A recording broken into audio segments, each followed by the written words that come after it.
আমরা পিএলএর সাথে আছি, আমরা রাজপথে আছি, আমরা সব সময় গাড়ি ভাঙ ভিডিও কর গাড়ি ভাঙ।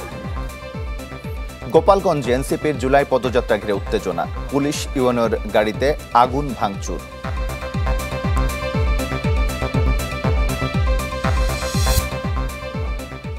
ইসির তালিকা থেকে সরিয়ে ফেলা হলো নৌকা প্রতীক, নিবন্ধন স্থগিত থাকায় সিদ্ধান্ত, বলছে কমিশন।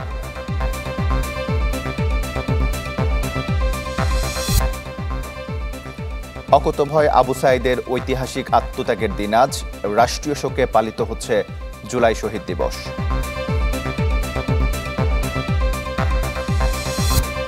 গোপালগঞ্জে পুলিশের একটি গাড়িতে আগুন দেওয়া হয়েছে, করা হয়েছে ভাঙচুরও। গোপালগঞ্জ সদর থানার ভারপ্রাপ্ত কর্মকর্তা মীর মোহাম্মদ সাজিদুর রহমান জানিয়েছেন, জেলা ছাত্রলীগের সাধারণ সম্পাদক আতাউর রহমান পিয়ালের সমর্থকরা আগুন ও ভাঙচুরের সাথে জড়িত। হামলা চালানো হয়েছে ইউএনওর গাড়িতেও। সার্বিক আইনশৃঙ্খলা পরিস্থিতি স্বাভাবিক রাখতে সতর্ক অবস্থায় আছে পুলিশ। এদিকে এনসিপি জানিয়েছে, বাধা যতই আসুক দুপুরে পৌর পার্কে এনসিপির জুলাই পদযাত্রা কর্মসূচি পালন করবে তারা।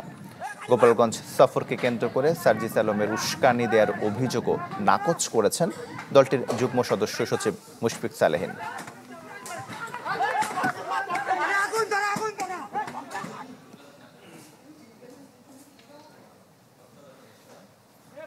এই কর্মসূচি পালন হলে আসলে আওয়ামী লীগের যে বাংলাদেশে আর কোনো অবস্থান নেই, আওয়ামী লীগের যে বাংলাদেশের মানুষের মধ্যে আর কোনো গ্রহণযোগ্যতা নেই, এটা প্রমাণিত হবে। সে কারণেই হচ্ছে অনেকে চেষ্টা করছে যে জনগণকে একটু দূরে রাখার। আমরা মনে করি এটা কোনো সমস্যা হবে না, আমরা এই সব প্রতিকূলতা অতিক্রম করে করতে পারবো। এবং আমরা বিশ্বাস করি যে বাংলাদেশের সাধারণ মানুষ যারা, তারা মানে গণতান্ত্রিক এবং তারা এই জায়গায় আমাদেরকে, গোপালগঞ্জবাসী আমাদেরকে সাদরে গ্রহণ করবে বলে আমরা মনে করি। এ বিষয়ে আরো খবর জানাতে গোপালগঞ্জ থেকে আমাদের সঙ্গে যুক্ত হচ্ছেন সুলতান মাহমুদ আরিফ এবং বাদল সাহা। আরিফ, এনসিপির পদযাত্রা ঘিরে একটা উত্তেজনা বিরাজ করছে গোপালগঞ্জে, তো এখনকার পরিস্থিতি আমাদের জানাবেন। তমাল, পূর্ব ঘোষণা অনুযায়ী ইতিমধ্যেই এনসিপির আজকে গোপালগঞ্জে তাদের যে পদযাত্রা কর্মসূচি সেটি কিন্তু বলা যায় যে ইতিমধ্যে শুরু হয়েছে এবং এখানকার যে নেতাকর্মীরা রয়েছেন তারা কিন্তু এখানে এসে একত্রিত হয়েছেন এবং তাদের এনসিপির যে সমস্ত নেতাকর্মীরা রয়েছেন তারা ইতিমধ্যে বক্তব্য শুরু করেছেন। তারা বক্তব্যের মধ্য দিয়ে যে বিষয়টি স্পষ্ট করার চেষ্টা করছেন, তারা বলছেন যে গোপালগঞ্জে যেখানে আসলে যিনি 5 আগস্ট 2024 সালে 5 আগস্ট দেশ ছেড়েছেন, সেই শেখ হাসিনার যেখান থেকে উত্থান, সেই শেখ হাসিনার পতন যেহেতু হয়েছে, আর কখনো বাংলার মাটিতে এরকম স্বৈরাচার বা এরকম স্বৈরাচারের কোনো আবির্ভাব বাংলাদেশে হবে না বা হওয়ার কোনো সম্ভাবনা নেই, সেই জানান দেওয়ার জন্য এবং সেই বিষয়টি মানুষের কাছে জানান দেওয়ার জন্যই মূলত আজকের যে পদযাত্রা গোপালগঞ্জে, সেই পদযাত্রার মাধ্যমে সেই মেসেজটি তারা দিচ্ছেন এবং দিবেন, এমনটি তারা বলছেন। এবং ইতিমধ্যে এনসিপির নেতাকর্মী যারা রয়েছেন বরিশাল থেকে তারা রওনা দিয়েছেন, আমরা যতটুকু জানতে পেরেছি ইতিমধ্যে তারা গোপালগঞ্জের একেবারে কাছাকাছি জায়গায় চলে এসেছেন এবং এটি ঠিক 12টা নাগাদ তাদের আজকে পদযাত্রা যে কর্মসূচি সেটি হওয়ার কথা রয়েছে। তবে এখন পর্যন্ত যেহেতু নেতাকর্মীরা আসেননি, তারা আসলেই মূল আনুষ্ঠানিকতা শুরু হবে। তবে এখন পর্যন্ত স্থানীয় যে সমস্ত নেতাকর্মীরা রয়েছেন এনসিপির, অর্থাৎ গোপালগঞ্জের, তারা কিন্তু গোপালগঞ্জের পৌর মার্কেটে এসে তারা ইতিমধ্যে একত্রিত হয়েছেন এবং তারা নানাবিধ বক্তব্য দিচ্ছেন, তাদের দলের পক্ষে বক্তব্য দিচ্ছেন এবং বিগত 2024 সালের 5 আগস্টের স্মৃতিচারণ তারা করছেন এবং বিগত 16 বছরের অর্থাৎ শেখ হাসিনার শাসনামলের নানাবিধ সমালোচনা তারা করছেন। তারা তাদের পক্ষ থেকে বক্তব্য মন্তব্য তারা ইতিমধ্যে জানান দিচ্ছেন। আর এখানকার পরিস্থিতির কথা যদি বলি, গোপালগঞ্জের আমরা দেখেছি যে প্রত্যেকটা মোড়ে মোড়ে আইনশৃঙ্খলা রক্ষাকারী বাহিনীর সদস্যদের উপস্থিতি কিন্তু রয়েছে। এখন পর্যন্ত বলা যায় যে গোপালগঞ্জে আইনশৃঙ্খলা নিয়ন্ত্রণের যে বিষয়টি সেটি কিন্তু এখন পর্যন্ত রয়েছে। তবে বিচ্ছিন্ন কিছু ঘটনার খবর কিন্তু আমরা ইতিমধ্যে জানতে পেরেছি। এখানে পুলিশের গাড়িতে আগুন দেওয়ার ঘটনা কিন্তু ঘটেছে এবং 3 জন পুলিশ সদস্য ইতিমধ্যে আহত হয়েছেন। আর গোপালগঞ্জে পুলিশের গাড়িতে ভাঙচুর এবং ইউএনএর গাড়িতে ভাঙচুর করা হচ্ছে, এই বিষয়ে এখনকার পরিস্থিতি যদি আমাদের জানাতেন।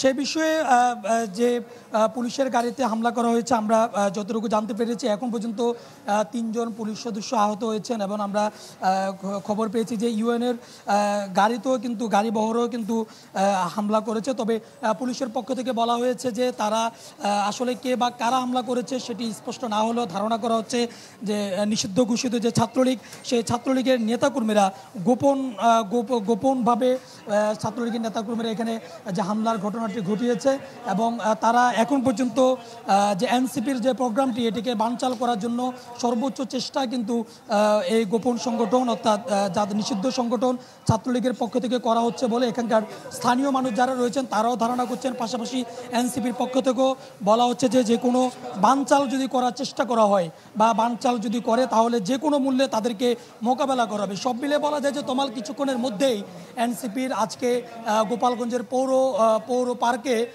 যে তাদের যে পদযাত্রা, সেই পদযাত্রা কর্মসূচিটি কিছুক্ষণের মধ্যেই আনুষ্ঠানিকভাবে শুরু হবে। তাদের নেতাকর্মীরা ইতিমধ্যে কাছাকাছি জায়গায় চলে এসেছেন। সব মিলিয়ে বলা যায় যে পরিস্থিতি এখন পর্যন্ত নিয়ন্ত্রণেই আছে এবং পরিস্থিতি শান্ত আছে। কিছুক্ষণের মধ্যে তারা তাদের আনুষ্ঠানিক বক্তব্য কিংবা আনুষ্ঠানিকভাবে পদযাত্রা কর্মসূচি শুরু করলে নতুন করে তথ্য দেওয়া যাবে। তোমার আরিফ, আপনাকে ধন্যবাদ। একই বিষয়ে জানাতে আমাদের সঙ্গে যুক্ত হচ্ছেন বাদল সাহা। বাদল, জুলাই পদযাত্রার অংশ হিসাবে গোপালগঞ্জে জাতীয় নাগরিক পার্টির যে কর্মসূচি রয়েছে সেটি গোপালগঞ্জ শহরের পৌর এলাকায় এই সমাবেশটা হচ্ছে। তবে এখন পর্যন্ত কিন্তু এই সমাবেশ স্থলে যে কেন্দ্রীয় নেতৃবৃন্দ তারা কিন্তু এখনো পৌঁছাতে পারেনি। আমি যদি একটু দর্শকদের দেখাই যে এই যে মঞ্চ তৈরি করা হয়েছে এই মঞ্চে কিন্তু স্থানীয় যারা নেতৃবৃন্দ রয়েছেন তারা কিন্তু বক্তব্য রাখছেন। তবে কখন নাগাদ আসলে কেন্দ্রীয় নেতৃবৃন্দ এখানে পৌঁছাবে সেটি কিন্তু আমাদের এখনো কিন্তু জানাতে পারেননি। কারণ তবে যতটুকু আমরা জানতে পেরেছি যে তারা এখন বরিশাল থেকে রওনা হয়ে মোস্তফাপুর পর্যন্ত পৌঁছেছেন বলে আমরা একটি সূত্রে জানতে পেরেছি। আরেকটি বিষয় হচ্ছে যে এই কর্মসূচিকে কেন্দ্র করে আজকে গোপালগঞ্জের বিভিন্ন স্থানে কিন্তু পুলিশ এবং গোপালগঞ্জ সদর উপজেলার নির্বাহী কর্মকর্তার গাড়ি বহরে কিন্তু হামলা এবং ভাঙচুরের ঘটনা ঘটেছে। তবে এসব এলাকায় সেনাবাহিনী এবং পুলিশ গিয়ে কিন্তু পরিস্থিতি ইতিমধ্যে নিয়ন্ত্রণে নিয়েছে। তবে পুলিশের উপর যে হামলার ঘটনা ঘটেছে এই ঘটনায় 3 পুলিশ সদস্য আহত হয়েছে, তাদেরকে গোপালগঞ্জ জেনারেল হাসপাতালে চিকিৎসা দেওয়া হয়েছে।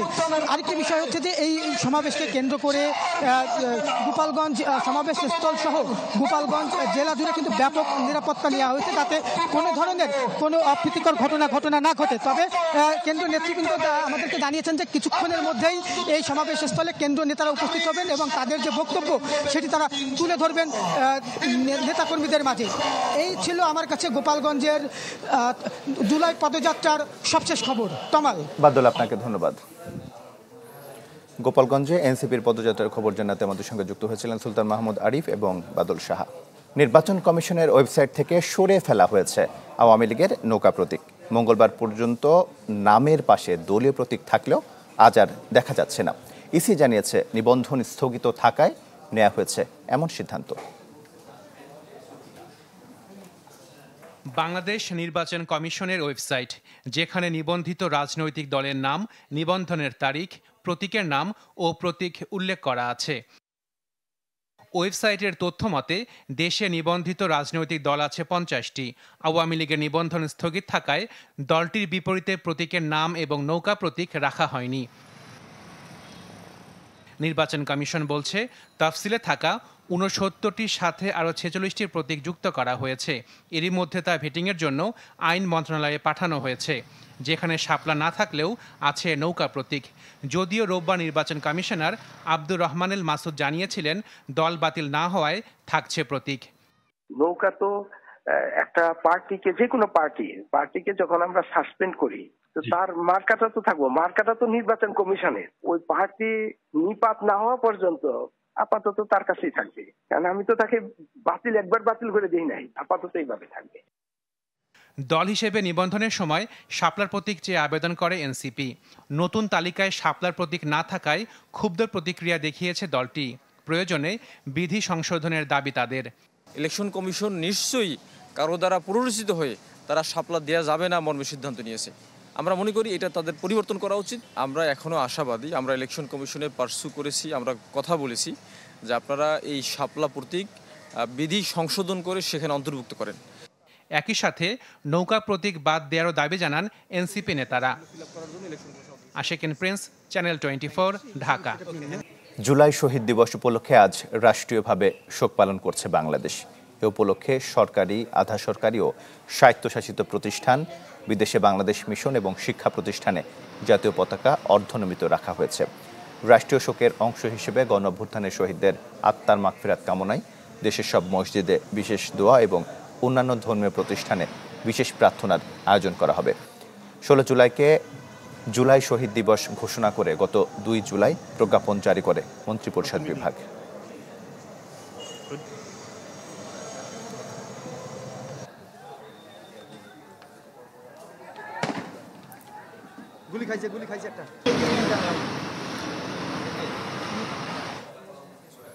জুলাই অভ্যুত্থানে প্রথম শহীদ আবু সাইদকে শ্রদ্ধা জানাচ্ছে সর্বস্তরের মানুষ। এ উপলক্ষে রংপুরে বিশেষ আয়োজনের ব্যবস্থা করা আছে। সেখানে কথা বলছেন পরিবেশ উপদেষ্টা সৈয়দা রিজওয়ানা। আমরা সরাসরি চলে যাচ্ছি সেখানে। সেই ছেলেটা এতটুকুন দয়া হলো না, তাকে ওইখানে ওইভাবে ফেলে রেখে চলে গেল, তাকে হাসপাতালে নিল না। এইটাই সেই সমাজ ব্যবস্থা, এইটাই সেই রাষ্ট্র ব্যবস্থা যার পরিবর্তনের কথা আমরা বলছি। ওই অবস্থা থেকে আরেক অবস্থায় যাওয়া আসলে একটা যাত্রার বিষয়। এটা আজকে বললাম কালকে হয়ে গেল তার বিষয় না। আমাদের বাহিনীগুলো সরকারের নির্দেশে মানুষের বুকে গুলি মারে, কিন্তু ভূমিদস্যুর বুকে মারে না, পাথর ব্যবসায়ীর বুকে গুলি মারে না, দুষ্টের বুকে ঘুষ করে ব্যাপারে ব্যবস্থা গ্রহণ করে না। সেইখানে তাদের সক্ষমতা রয়েছে। যখন হেলমেট পরে এসে নিরীহ ছাত্রদেরকে আক্রমণ করে, তাদের জন্য তাদের গুলির বরাদ্দ নাই। গুলির বরাদ্দ হচ্ছে নিরীহদের জন্য। আমি বলছি না গুলি করতে হবে, আমি বলছি যাদেরকে আইনি ব্যবস্থার মুখোমুখি করতে হবে, যারা আসলে আইন শৃঙ্খলার জন্য হুমকি, যারা আসলে শান্তি সৃষ্টির জন্য হুমকি, যারা নানান অজুহাতে আমি আর তুমি মনস্তত্ত্বে ঢুকিয়ে দিয়েছে, তাদের ব্যাপারে কিন্তু আমাদের সমাজে কখনোই প্রতিরোধের ব্যবস্থা গড়ে ওঠে নাই। আমাকে মাঝরাতে এখনো চিঠি লিখে আপা বালু উত্তোলন করছে। দেখেন, বালু উত্তোলন তো আমার বিষয় না, ভূমি মন্ত্রণালয়, তারপরে আমি দেখব, কিন্তু আপনারা প্রতিরোধ গড়ে তোলেন। ঠিকই দেখা গেল যেই জায়গায় প্রতিরোধ গড়ে উঠেছে। রংপুরে কথা বলছিলেন পরিবেশ উপদেষ্টা। আমরা সরাসরি সম্প্রচারে ছিলাম। চট্টগ্রাম প্রথম শহীদ ওয়াসিম স্মরণে চলছে নানা কর্মসূচি। সেখানে রয়েছেন সহকর্মী আজিম নিহাদ। আমরা চলে যাচ্ছি তার কাছে। আজিম, কি কি কর্মসূচি পালিত হচ্ছে আজ চট্টগ্রামে?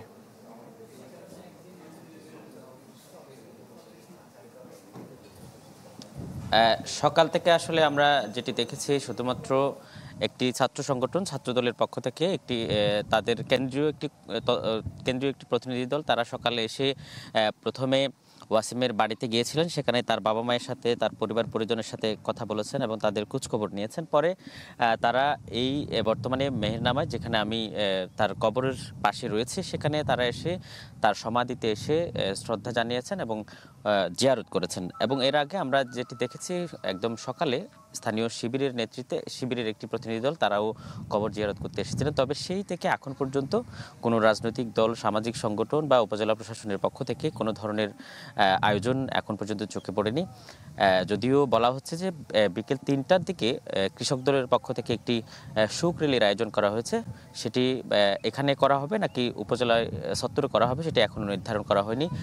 তবে আজকে আমরা ওয়াসিমের বাবার সাথে কথা বলে যেটি জানলাম যে তিনি যেটি বলছেন যে তার সন্তানকে হারিয়ে তিনি দেশের হাজার হাজার সন্তানকে পাশে পেয়েছেন। অর্থাৎ তিনি যেটি বলছেন, সারা বছর জুড়ে তাদের খোঁজ খবর নিতে দেশের বিভিন্ন জায়গা থেকে লোকজন তাদের বাড়িতে আসেন এবং ওয়াসিম এর যেই স্বপ্ন নিয়ে মূলত জুলাই আন্দোলনে নেমে পড়েছিলেন, সেই স্বপ্ন বাস্তবায়নের জন্য তিনি সরকারের প্রতি আহ্বান জানিয়েছেন।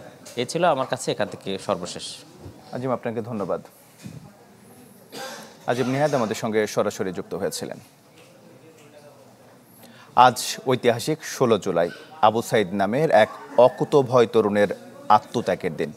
স্বৈরতন্ত্রের বন্দুকের সামনে বুক চিতিয়ে দাঁড়িয়ে যিনি নির্মাণ করে গেছেন 24-এর গণঅভ্যুত্থানের গতিপথ, সেই পথ ধরে লাখো কোটি বিপ্লবী নেমে এসেছিলেন ফ্যাসিজমের কবল থেকে মুক্তির নেশায়।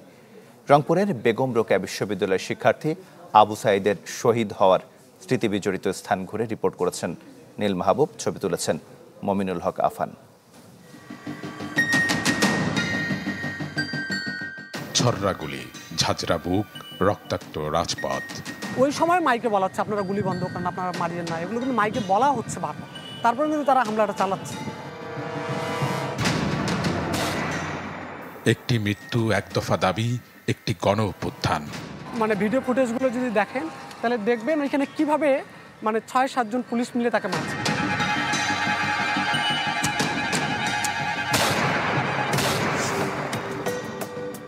এক দফার প্রথম রক্ত, গণ অভ্যুত্থানের প্রথম শহীদ।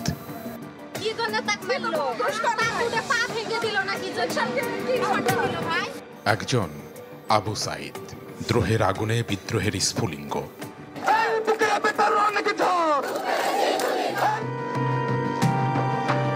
ফ্যাসিবাদের ভিত কাঁপিয়ে দেয় পুলিশের ছোড়া বুলেটে রংপুরে আবু সাইদের মৃত্যু।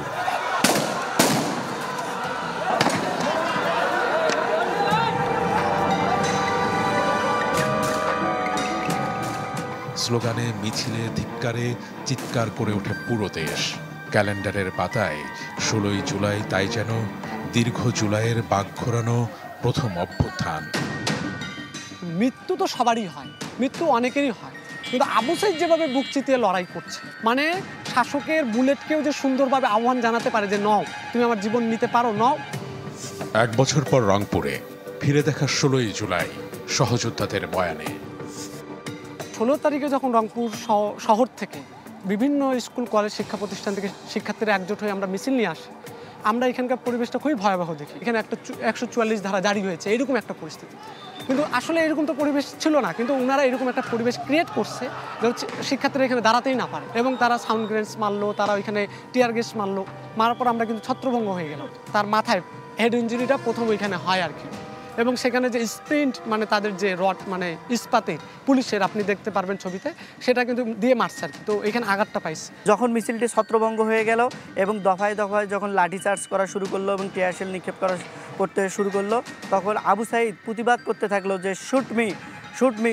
তাহলে তাকে যে দাঁড়িয়েছিল এবং পরপর 3-4বার তাকে মারা হলো, এখানে দেখা মানে গুলি মারা হচ্ছে, তখন কিন্তু সে আটকানোর চেষ্টা করছে এবং পরবর্তী সে রোড ডিভাইডার পার হয়ে সে কিন্তু আর মানে দাঁড়াতে পারছে না, তখন কিন্তু সে পড়ে যায়। তখন আমাদের সহযোদ্ধা আয়ান সহ আরও কয়েকজন মিলে তাকে তুলে নিয়ে যায়। নিয়ে যাওয়ার পর যেহেতু আবু সাইদের মাথাটা মানে তার শরীরটা আমার এইখানে ছিল বুকের উপরে, তখন কিন্তু আমরা দেখি যে আবু সাইদের ওইখানে তার নাক থেকে রক্ত, তার এই যে মানে পুরো শরীরে, সে যেহেতু কালো টি শার্ট পরেছিল কালো, তো ওইখানে তার এই পুরো শরীরে ক্ষতবিক্ষত আমরা দেখছি। জায়গাটায় আর এখানেই সে পড়ে যায়, মানে এই জায়গায় পড়েছিল, পরে এখান থেকে তো ওই আয়ান নামের ছেলে তো সহ আরও 4-5 জন এসে তুলে নিয়ে যায়। 3-5 মিনিটে মৃত ঘোষণা করে, আমরা কিন্তু 15-20 মিনিটের মধ্যে আমরা নিয়ে যাই। এই যে মাঝখানে যে 40 মিনিট বা এই যে মিনিটটা আর কি, এটা কিন্তু ওইখানে নিয়ে যাওয়া এবং হচ্ছে আপনার ওই যে 10-15 মিনিট মেডিকেলে রাখা, এই টাইমটা জাস্ট 40 মিনিট। লাশ তার মৃতদেহ মেডিকেল থেকে বিশ্ববিদ্যালয়ে আনা পর্যন্ত বা সুরতাল প্রস্তুত বা পোস্টমর্টম থেকে শুরু করে আপনার তাকে দাফন করা পর্যন্ত প্রশাসনিক যারা উচ্চ পদস্থ যারা ছিলেন, তারা যে পরিমাণ প্রেশারাইজ করেছেন, যে পরিমাণ তাদেরকে প্রেশারাইজ করেছেন বা আমাদেরকে প্রেশারাইজ করেছেন, এটা আসলেই ছিল অকল্পনীয়। আমার মনে হয় যে আবু সাইদের মরদেহ ওরা বোধহয় কোনোভাবে একটু লুকাতেও চেয়েছিল, কিংবা রাতারাতি তারা দাফনও করতে চেয়েছিল, কিংবা এর মধ্যে যে আরও কী ঘটনা ঘটতে পারত এটা কিন্তু আমরা জানি না।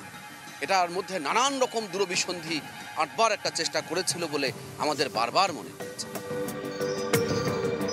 যে মাটি থেকে এককালে নুরুলদিন জেগে ওঠার ডাক দিয়েছিলেন, সেই মাটি থেকেই আবু সাইদের আত্মত্যাগ ছিল গণ অভ্যুত্থানের অভূতপূর্ব জাগরণ। বুকে রক্তক্ষরণ নিয়ে সতীর্থদের প্রত্যাশা, বিচার যেন না কাঁদে নিভৃতে। নীল মাহবুব, চ্যানেল 24, রংপুর। আওয়ামী লীগ নেতা হাজী সেলিমের ভাতিজা পিলু কমিশনারের ছত্রছায়ায় পল্লী বিদ্যুতের চোরাই তার কেনাবেচার দ্বন্দ্ব থেকেই খুন করা হয়েছে ব্যবসায়ী সোহাগকে। দুপুরে মিন্টু রোডে ডিএমপি মিডিয়া সেন্টারে সংবাদ সম্মেলনে ডিএমপি কমিশনার সাজ্জাদ আলী জানান, অভিযুক্তরা হত্যার পরে মব তৈরির চেষ্টা করে, পরে পুলিশকে পরিস্থিতি নিয়ন্ত্রণে আনে। গেল রাতে পটুয়াখালী থেকে অন্যতম প্রধান আসামি রেজওয়ানকে গ্রেপ্তার করা হয়। এ নিয়ে মোট 9 জন হলো এ মামলার। গেল বুধবার স্যার সলিমুল্লাহ মেডিকেল কলেজ হাসপাতালের সামনে প্রকাশ্যে নৃশংসভাবে হত্যা করা হয় ব্যবসায়ী সোহাগকে।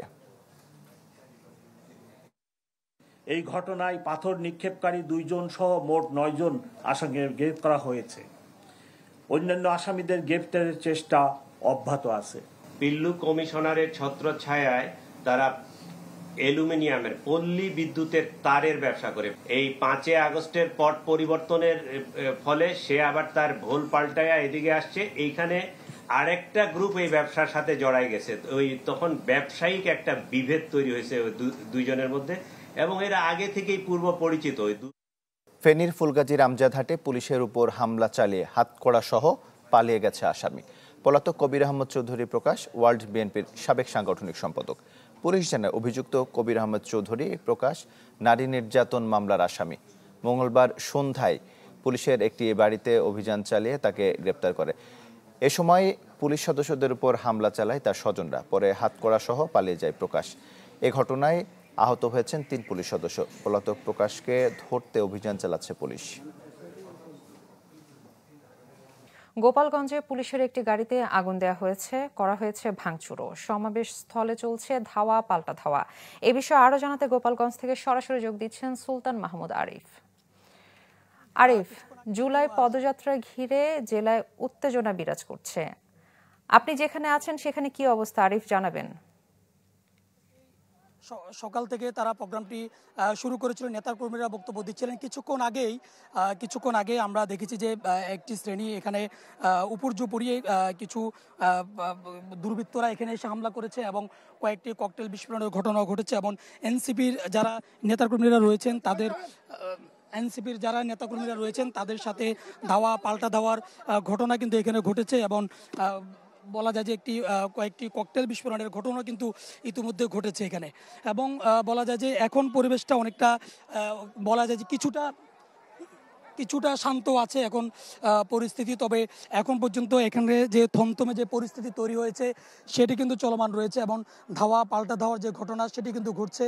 এবং বলা যায় যে পরবর্তীতে পুলিশ এসে এখানকার আইনশৃঙ্খলা রক্ষাকারী বাহিনীর সদস্যরা এসে পরিস্থিতি নিয়ন্ত্রণে নিয়ে আসে। তবে এখন বলা যায় যে যারা এখানে হামলা করেছিল কিছুক্ষণ আগে চতুর্দিক থেকেই মূলত এখানকার যারা রয়েছেন এনসিপির পক্ষ থেকে বলা হচ্ছে যে নিষিদ্ধ ঘোষিত যে ছাত্রলীগের নেতাকর্মীরা যারা এখানে এতদিন পলাতক ছিল তারাই মূলত এখানে হামলাটি করেছে এবং চতুর্দিক থেকে তারা হামলা করেছে, যার প্রেক্ষিতে এনসিপির নেতাকর্মী যারা রয়েছেন পরবর্তী তারাও তাদেরকে ধাওয়া দেয়। এবং পরে পুলিশ আইনশৃঙ্খলা রক্ষাকারী বাহিনীর সদস্যরা এসেও তাদেরকে ধাওয়া দিলে তারা এখান থেকে চলে যায়। তবে এখান থেকে চলে গেলেও এখন পর্যন্ত ধারণা করা হচ্ছে যে এখন পর্যন্ত শহরের বিভিন্ন পয়েন্টে কিন্তু ছাত্রলীগের নিষিদ্ধ ঘোষিত যে ছাত্রলীগের নেতাকর্মীরা তাদের অবস্থান রয়েছে এবং পাশাপাশি আইনশৃঙ্খলা রক্ষাকারী বাহিনীর সদস্যদের উপস্থিতিও কিন্তু এখানে রয়েছে। এবং এর আগে আপনি জানেন এর আগে কিন্তু পুলিশের গাড়িতে হামলা করা হয়েছে এবং পুলিশের 3 জন পুলিশ সদস্য কিন্তু আহত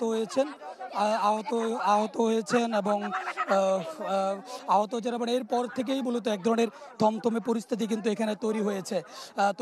এবং যেহেতু কিছুক্ষণের মধ্যেই এনসিপির কেন্দ্রীয় নেতৃবৃন্দ যারা রয়েছেন হাসনাত, সার্জিস নাহিদ এদের এখানে আসার কথা রয়েছে এবং শোনা যাচ্ছিল যে খুব কাছাকাছি জায়গায় তারা চলে এসেছেন। গোপালগঞ্জের পৌর পার্কের খুব কাছাকাছি জায়গায় তারা চলে এসেছেন এবং এটি ঘোষণার এটি জানার পরপরই ছাত্রলীগের বা নিষিদ্ধ ঘোষিত যে ছাত্রলীগ আওয়ামী লীগের নেতাকর্মীরা কিন্তু এখানে এসে একত্রিত হয়েছেন। এখন দেখতে পাচ্ছেন যে এনসিপির নেতাকর্মীরা এখান থেকে স্লোগান দিচ্ছেন, ওদেরকে ধাওয়া দিয়ে যারা এখানে হামলা করেছেন তাদেরকে ধাওয়া দিয়েই তাদেরকে সরিয়ে দেওয়া হয়েছে। এখন এনসিপির নেতাকর্মীরা তাদের যেখানে আসলে প্রোগ্রামটি হওয়ার কথা সেই প্রোগ্রামটির আশপাশেই তারা স্লোগান দিচ্ছেন, এনসিপির নেতাকর্মীরা স্লোগান দিচ্ছেন।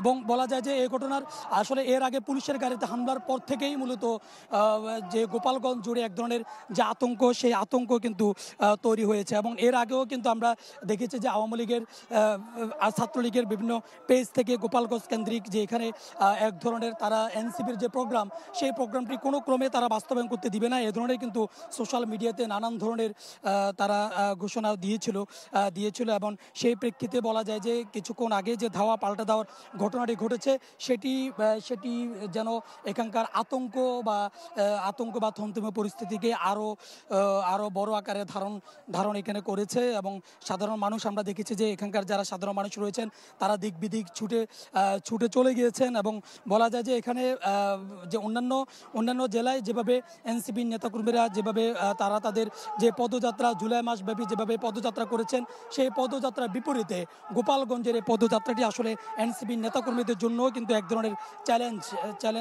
চ্যালেঞ্জ রয়েছে এবং যেহেতু এখন পর্যন্ত তাদের দলীয় নেতাকর্মী যারা রয়েছেন কেন্দ্রীয় নেতৃবৃন্দ যারা রয়েছেন তারা এখানে উপস্থিত হননি এবং তার আগেই এখানকার স্থানীয় নেতৃবৃন্দ যারা রয়েছেন তারা কিছুক্ষণ আগেই তারা তাদের মতো করে এখানে বক্তব্য দিয়েছেন। তারা বলছেন যে গোপালগঞ্জ থেকেই শেখ হাসিনার উত্থান হয়েছে এবং এরপরে যে পতনের যে ঘটনা এই পতনের ধারাবাহিকতা তারা বজায় রাখতে চান এবং এই পতনের ধারাবাহিকতা চলতে থাকবে এমনটি তারা বলছেন। তবে এখন পর্যন্ত আনুষ্ঠানিকভাবে তাদের যে মূল আনুষ্ঠানিকতা সেটি কিন্তু শুরু হয়নি এবং সেটি শুরু হওয়ার আগেই এখানে যে হামলার ঘটনাটি সেটি কিন্তু ঘটেছে, ককটেল বিস্ফোরণের ঘটনা কিন্তু ঘটেছে। আপনি দেখতে পাচ্ছেন যে এখানকার যে চেয়ারগুলো রয়েছে সেই চেয়ারগুলো কিন্তু ভাঙচুর করা হয়েছে এবং খুব অল্প সময়ের ভিতরে বলা যায় যে একেবারে পৌর পার্ক যেখানে সেই পৌর পার্কটাকে লণ্ডভণ্ড করে দেওয়া হয়েছে এবং যে স্টেজের সামনে যে চেয়ারগুলো ছিল সেই চেয়ারগুলো সবগুলো কিন্তু ভেঙে দেওয়া হয়েছে। তবে এখন পর্যন্ত কোনো হতাহতের খবর এখন পর্যন্ত নেই। তবে যে ভাঙচুরের ঘটনা সেটি কিন্তু ইতিমধ্যে ঘটে গিয়েছে এবং এরপরেই আইনশৃঙ্খলা রক্ষাকারী বাহিনীর সদস্যরা এসে পরিস্থিতি নিয়ন্ত্রণে আনার চেষ্টা করে। তবে এখনও যে ঘটনাটি ঘটলো এতে করে জনমানুষের ভিতরে যে আতঙ্ক সেটি কিন্তু কাজ করছে এবং জনমানুষের ভিতরে যে আতঙ্কের যে বিষয়টি সেটি কিন্তু দেখা যাচ্ছে এবং দেখতে পাচ্ছেন যে খুব অল্প সময়ের ভিতরে পুরো স্টেজের সামনে যে চেয়ারগুলো সেই চেয়ারগুলো কিন্তু ইতিমধ্যে একেবারে ভেঙে দিয়েছে।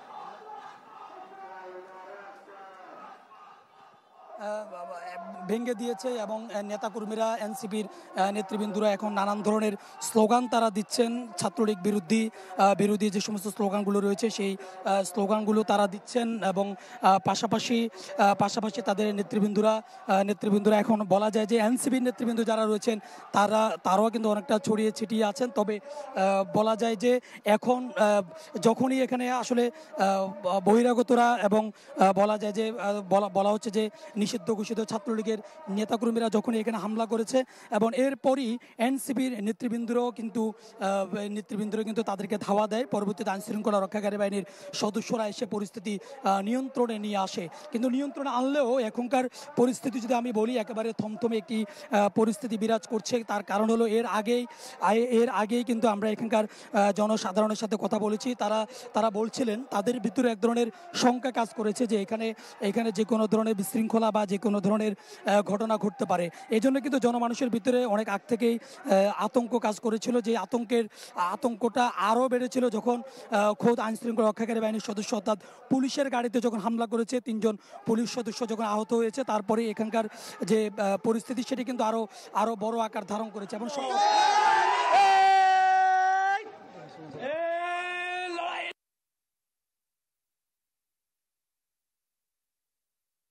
চারপাশ থেকেই মূলত এনসিপির যে পৌর পার্কে যে আজকের পদযাত্রা যে প্রোগ্রামটি সেই প্রোগ্রামে কিন্তু চতুর্দিক থেকে হামলা করেছে এবং খুব অল্প সময়ের ভিতরে বলা যায় যে এখানকার পরিস্থিতি একদম লণ্ডভণ্ড হয়ে যায় এবং এরপরই তারা আবার দৌড়ে পালিয়ে যায় এবং আশঙ্কা করা হচ্ছে যে কোনো মুহূর্তে যে কোনো সময় আবারও এখানে আসলে হামলার শিকার হতে পারে। তবে একটি জিনিস বলে রাখি, আমরা যাদেরকে হামলা করতে দেখেছি তাদের বেশিরভাগ কিন্তু ইয়াং জেনারেশনকে আমরা দেখেছি, অর্থাৎ এখানকার একেবারে 12-13 বছরের ছেলেদেরকেও আমরা এখানে দেখেছি যারা এখানে আসলে আজকের এই প্রোগ্রামটিতে যারা হামলা করেছে এবং বয়স্ক লোক খুব একটা দেখা যায়নি। যারা হামলা করেছে তারা ইয়াং জেনারেশনের বা একটি গ্রুপ এখানে হামলা করেছিল, যাদের হাতে দেশীয় যে লাঠিসোঁটা বলতে যেটা বোঝায় সেই লাঠিসোঁটা তাদের হাতে ছিল। এবং আমরা দেখেছিলাম একেবারে গোপালগঞ্জের যে পৌর পার্কের আশপাশের যে সড়কগুলো রয়েছে সবগুলো সড়ক থেকেই মূলত তারা বিচ্ছিন্নভাবে তারা বের হয়েছে। এবং যেটি বোঝা যায় যে চতুর্দিক থেকে তারা মূলত এখানে হামলাটি করেছে। এবং এরপরে আমরা দেখলাম যে ককটেল বিস্ফোরণের ঘটনা কিন্তু এখানে ঘটেছে। এবং পুরো আয়োজনটি বলা যায় যে তাদের স্টেজের সামনে যে চেয়ারগুলো দেখতে পাচ্ছেন যেগুলো একেবারে লন্ডভন্ড করে দিয়েছে। এবং এরপর এনসিপির নেতাকর্মীরা তাদেরকে ধাওয়া দেওয়ার পরে আবার এনসিপির নেতৃবৃন্দ বলা যায় এখন বিভিন্ন ধরনের স্লোগান দিয়ে তারা আবার স্টেজের এখানে আসে এবং তারা তাদের স্লোগানগুলো দিচ্ছেন। এবং আইনশৃঙ্খলা রক্ষাকারী বাহিনীর সদস্যদেরকে আমরা দেখেছি যে তাদের উপস্থিতি কিন্তু এখানে ছিল। তবে আমরা তুলনামূলক বলা যায় যে আইনশৃঙ্খলা রক্ষাকারী বাহিনীর সদস্যদের উপস্থিতি কিন্তু একটু কমই রয়েছে। তবে কম থাকলেও তাদের মোড়ে যে অবস্থান সেটি কিন্তু আমরা দেখেছি। অর্থাৎ গোপালগঞ্জে আমরা যখন প্রবেশ করি তখন প্রবেশ পথগুলিতে যে পুলিশ সদস্যদের উপস্থিতি সেটি কিন্তু ছিল। তবে যেভাবে আসলে হুমকি বা যেভাবে যে এখানে এনসিপির যে পদযাত্রা সেই প্রোগ্রামটি করতে দেওয়া হবে না, তার আগাম যে হুমকিগুলো দেওয়া হয়েছে সেই হুমকির তুলনায় কিন্তু প্রশাসনের উপস্থিতি আমরা আমাদের চোখে তেমন একটা পড়েনি এবং প্রশাসনের উপস্থিতি কিন্তু একটু আমরা কমে দেখেছি। তবে প্রশাসন কিন্তু এখন যে হামলাটি ঘটেছে সেই হামলাটি দ্রুত যেন বিশৃঙ্খল পরিস্থিতি যেন এড়ানো যায় বা কোনো ধরনের বড় ধরনের কোনো ঘটনা যেন না ঘটে সেটি নিয়ন্ত্রণের জন্য কিন্তু তারা এখানে তড়িৎ গতিতে কাজ করেছেন। এবং পাশাপাশি এনসিপির নেতৃবৃন্দ যারা রয়েছে তারাও কাজ করেছেন। এবং এনসিপির পক্ষ থেকে এখানকার স্থানীয় নেতৃবৃন্দ যারা রয়েছেন তারা বলছেন যে কোনো মূল্যে যে কোনো কিছুর বিনিময়ে তারা আজকের এই গোপালগঞ্জের যে পদযাত্রা যে প্রোগ্রামটি সেটি তারা সফল করবেন এবং এই প্রোগ্রামটি তারা বাস্তবায়ন করবেন। এবং এই প্রোগ্রামের মধ্য দিয়ে তারা বলতে চাচ্ছেন যে তারা স্বৈরাচারকে জানান দিতে চাচ্ছেন যে বাংলাদেশে প্রয়োজনে বারবার জুলাই ফিরে আসবে, বাংলাদেশে প্রয়োজনে বারবার শিক্ষার্থীরা আন্দোলন করবে, মাঠে থাকবে, মাঠে নামবে, কিন্তু কোনো ক্রমে কখনো যে স্বৈরাচার দেশ থেকে পালিয়ে গেছেন, হাসিনা দেশ থেকে পালিয়ে গেছেন, তাকে দেশে ফিরিয়ে আনা কিংবা তার দেশে ফিরে আসার কোনো সুযোগ কিন্তু তারা দেবেন না, এমনটি তারা বলছেন। এবং সেটি জানান দেওয়ার জন্যই মূলত তারা বলছেন যে যত কিছুর বিনিময় হোক তারা তাদের এই আজকের এই পদযাত্রা প্রোগ্রামটি তারা বাস্তবায়ন করবেন। এবং এটি বলা যায় যে এর পূর্ব ঘোষিত প্রোগ্রামে আমরা সকাল থেকে দেখেছি যে নেতাকর্মী উপস্থিত হয়েছেন। ঝুম বৃষ্টি ছিল, বৃষ্টিকে উপেক্ষা করে নেতাকর্মীদের যে উপস্থিতি এখানে হওয়ার কথা সেই উপস্থিতি কিন্তু আমরা দেখেছি নেতাকর্মীদের উপস্থিতি। এবং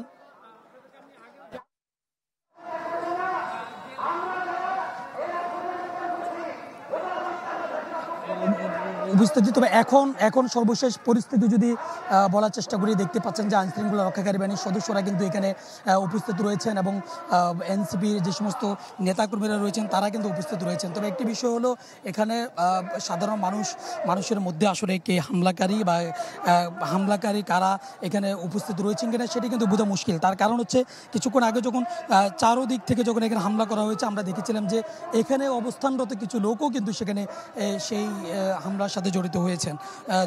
অর্থাৎ বলা যায় যে যেহেতু এখানকার পরিস্থিতি একেবারে দোদুল্যমান একটি পরিস্থিতি এবং চতুর্দিকেই কিন্তু বলা যায় যে যারা হামলা করেছেন তাদের বর্তমান অবস্থান কিন্তু চারদিকে তাদের অবস্থান রয়েছে এমনটি ধারণা করা হচ্ছে। এবং আইনশৃঙ্খলা রক্ষাকারী বাহিনীর সদস্যরা কিন্তু এখানে রয়েছেন। এবং যে সামনের যে তাদের এনসিপির পদযাত্রা যে প্রোগ্রামটি যেখানে হবে সেই পৌর পার্ক, সেই পার্কের চিত্রটি আমরা একটু দেখানোর চেষ্টা করছি। দেখতে পাচ্ছেন যে চেয়ারগুলো রয়েছে এগুলো চেয়ারগুলো ভাঙচুর করা হয়েছে এবং এখানে দেশীয় যে লাঠিসোঁটা নিয়েই মূলত এখানে হামলা করা হয়েছে। তবে কেউ গুরুতর আহত হয়েছে সেই খবর এখন পর্যন্ত আমাদের কাছে নেই। তবে এখানকার যে আসবাবপত্রগুলো রয়েছে সেগুলো কিন্তু ভাঙচুর করা হয়েছে। বলা যায় যে কয়েক মিনিটের ভিতরেই 3 থেকে 5 মিনিটের ভিতরেই মূলত এই লন্ডভন্ডের যে ঘটনাটি সেটি কিন্তু ঘটেছে। এবং কিছুক্ষণ আগেই বলা হয়েছে যে হাসনাত সার্জিস যারা আজকের বরিশাল থেকে তারা রওনা দিয়েছেন এবং তারা এখানে এসে এখানে এসে তারা কিছুক্ষণের ভিতরে তারা এখানে যে প্রোগ্রামটি রয়েছে পদযাত্রা সেখানে এসে উপস্থিত হবেন। এটি বলার পরপরই মূলত এখানে যে হামলার যে ঘটনা সেই হামলার ঘটনাটি ঘটেছে এবং এরপরই এখানকার যে এনসিপির যে নেতৃবৃন্দ রয়েছেন তারাও কিন্তু তাদেরকে ধাওয়া দেয় এবং পাল্টা ধাওয়ার একটি ঘটনা ঘটে। এর ভিতরে একটি ককটেল বিস্ফোরণের ঘটনা ঘটে এবং যারা এখানে হামলা করেছেন আমরা দেখেছি তাদের সবার হাতে ছিল দেশীয় লাঠি এবং বলা হচ্ছে যে তারা যেহেতু ইয়াং, তাদের বয়স যেহেতু ইয়াং জেনারেশনের একটি বয়স ছিল, যার জন্য বলা যাচ্ছে যে তাদের বেশিরভাগই ছিল ছাত্রলীগের নেতাকর্মীরা ছিল। আমরা একটু কয়েকজনের সাথে একটু কথা বলবো, কয়েকজনের সাথে একটু কথা বলার চেষ্টা করবো যে এখন এখানকার পরিস্থিতিটা ঠিক কি আমরা সেটা জানার চেষ্টা করবো। এনসিপির যে সমস্ত নেতৃবৃন্দ রয়েছেন তাদের সাথে আমরা একটু কথা বলে আমরা বিষয়টি একটু জানার চেষ্টা করবো যে এখন তাদের ঠিক পদক্ষেপটা কি আমরা একটু জানবো, একটু জানার চেষ্টা করি। দেখি আমরা একজন এনসিপির একজন নেত্রী কথা বলছেন, আমরা একটু জানার চেষ্টা করি। প্রশাসন পুলিশ ম্যারাথনের দৌড়ের মতো তারা হচ্ছে দৌড় দিছে, পুলিশ দৌড়াইছে। গতকাল থেকে দেখতেছি অনলাইনে চেষ্টা করেছে কিনা পুলিশ। হ্যাঁ, তারা যখন দেখছে এখান থেকে চলে গেছে, সর্বপ্রথম যখন ককটেলটা ফুটাইছে সবাই দৌড় দিতেছে ওই কর্নার থেকে, কোটপাড়ার কর্নার থেকে সবাইকে বলতেছি যে ইনকিলাব জিন্দাবাদ জিন্দাবাদ স্লোগান দিয়ে যখন সবাইকে ডাকছি যে সামনে আসেন, তখন হচ্ছে যখন মানুষ আসা শুরু করছে তখন হচ্ছে প্রশাসন আসছে। তার এক প্রশাসন কোথায়? এই যখন ধাওয়াটা দেওয়া শুরু করলে আমরা প্রশাসনকে দেখি নাই, তারা কোথায়? তারা আমাদের কেন্দ্রীয় নেতৃবৃন্দ তারা, আমরা তো মাত্র এখন একটা হামলার শিকার হইলাম মাত্র, আর তারা প্রতিটা পদে ঘাটে তারা হচ্ছে হেনস্থার শিকার হচ্ছে, হামলার শিকার হচ্ছে, প্রতিবন্ধকতার শিকার হচ্ছে। তো সেইখানে আপনাদের প্রোগ্রাম কি কন্টিনিউ চলবে? বা এইখানে প্রোগ্রাম না, এখানে মুজিববাদ মুর্দাবাদ কর্মসূচি হবে।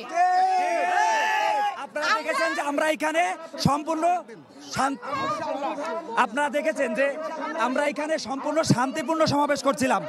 আমরা এখানে অল্প কয়েকজন ছিলাম, আমাদের কেন্দ্রীয় নেতৃবৃন্দ এখন এখানে এসে পৌঁছায় নাই। আমাদের শান্তিপূর্ণ সমাবেশে তারা মাত্র সামান্য কয়েকজন, আমাদের থেকে তারা সংখ্যায় কম ছিল, তারা এখানে আক্রমণ করেছে।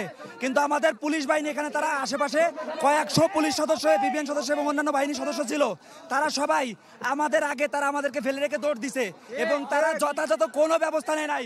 তারা কেন ব্যবস্থা না নিল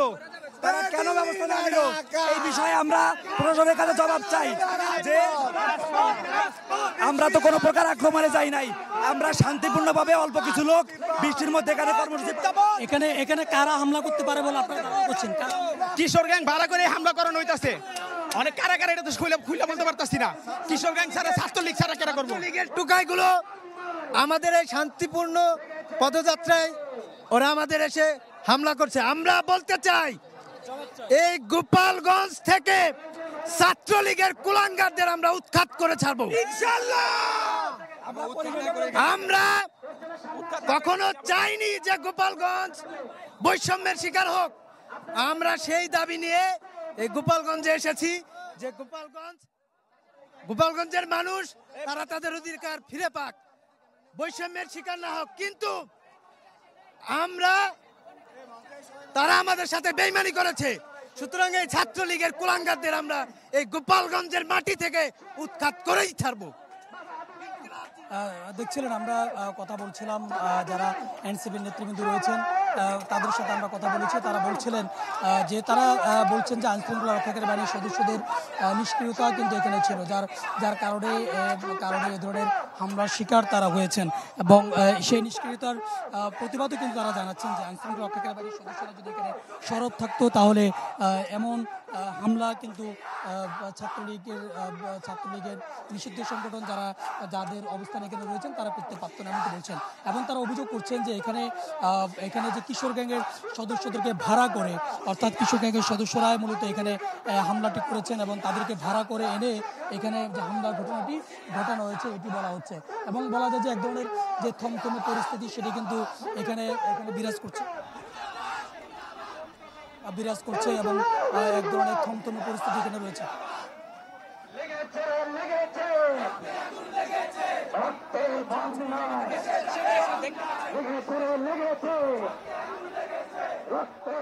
এবং ধীরে ধীরে এনসিপির যে সমস্ত কেন্দ্রীয় নেতৃবৃন্দ রয়েছেন তারা কিন্তু এখানে এসে উপস্থিত হচ্ছেন এবং তারা যত এখানে আসছেন ততই কিন্তু এখানে যে ধীরে ধীরে যে উত্তেজনা করে একটি পরিস্থিতি তৈরি হওয়া সেটি কিন্তু তৈরি হচ্ছেন।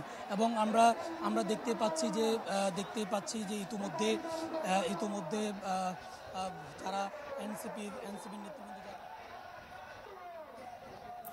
দর্শক, এই ছিল চট্টগ্রাম 24-এ। চলে যাচ্ছি নিউজ স্টুডিওতে, সেখানে রয়েছেন শাহনাজ শাহরিয়ার। জি, আপনাকে ধন্যবাদ। আবারও আমন্ত্রণ জানাচ্ছি দুপুর 2টার খবরে এবং আপনাদের সাথে থাকছি আমি শাহনাজ শাহরিয়ার। এবং আমরা চিটাগাং থেকে লাইভ দেখছিলাম জুলাই পদযাত্রা গোপালগঞ্জে আজকে হতে যাচ্ছে এবং দুপুরে পৌর পার্কে এনসিপির জুলাই পদযাত্রা হবে। এই নিয়ে সকাল থেকে ছোটোখাটো অপ্রীতিকর ঘটনা ঘটেছে। তারপর সেখানে এই মুহূর্তে কী পরিস্থিতি চলছে আমরা সেখানে চলে যাচ্ছি।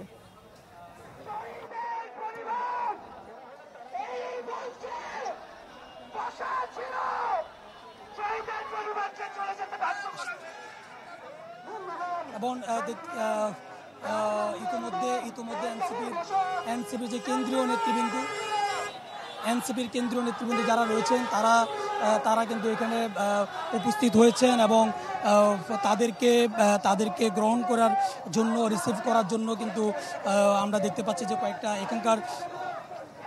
এখানকার স্থানীয় যারা রয়েছেন তারা এখানে উপস্থিত হয়েছেন। এখন সর্বশেষ এখানকার খবর যদি আমি আপনাকে দেওয়ার চেষ্টা করি, এখানে কিন্তু এনসিপির কেন্দ্রীয় যে সমস্ত নেতৃবৃন্দ রয়েছেন তারা এসে উপস্থিত হয়েছেন। হাসনাত নাহিদরা এসে